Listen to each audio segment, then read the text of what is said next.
பிரியமானவர்களே, இயேசு கிறிஸ்துவின் நாமத்தில் உங்களை நான் வாழ்த்துகிறேன். இந்த நாள் எப்படி இருக்குது உங்களுக்கு?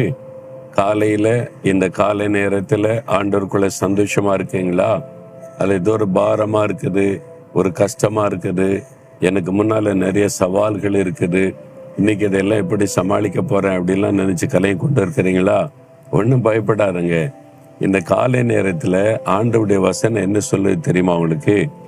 90ஆம் சங்கீதம் 14ஆம் வசனத்துல தேவ மனிதனாகிய மோசே என்ற ஒரு தேவ மனிதர், அவர் தேவனோடு முகமுகமாய் பேசுகிற அனுபவம் பெற்றிருந்தவர். அவர் ஒரு அனுபவத்தை சொல்றார் பாருங்க. நாங்கள் எங்கள் வாழ்நாள் எல்லாம் களி கூர்ந்து மகிழும்படி காலையில எங்களை உம்முடைய கிருபையால் திருப்தியாக்கும்.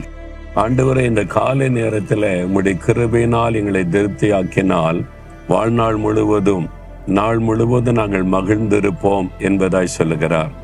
எனக்கு அன்பானவர்களே, இந்த மோசையை தான் ஆண்டவர் சீனாய் மலைக்கு வா, நீ மலை உச்சிக்கு வா, நான் உன்னோடு பேசுறேன்னு ஆண்டவர் சொல்லுகிறார்.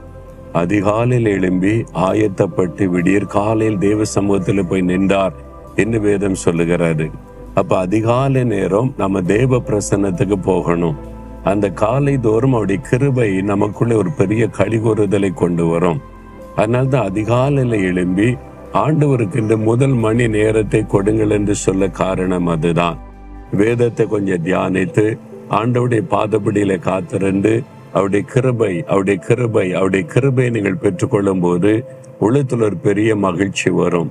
இந்த சந்தோஷம் நாள் முழுவதும் உடைய வாழ்க்கையில நீடித்திருக்கும். தினந்தோறும் அதிகாலையில நீங்க ஆண்டவரை தேட தேட வாழ்நாள் முழுதுமே ஒரு பெரிய மகிழ்ச்சி சந்தோஷம் இருக்கும்.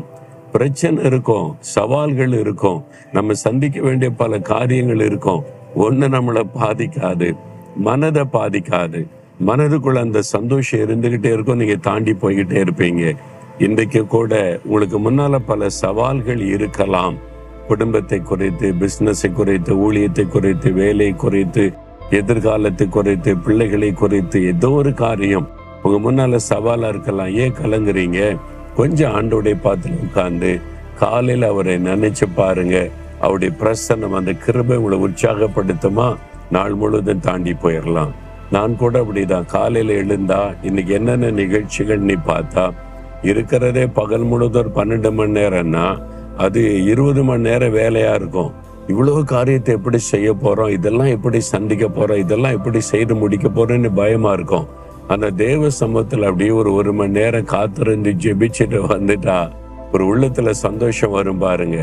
அந்த நாளை முடிச்சு திரும்பி பார்த்தா எல்லாம் முடிச்சிருக்கும்.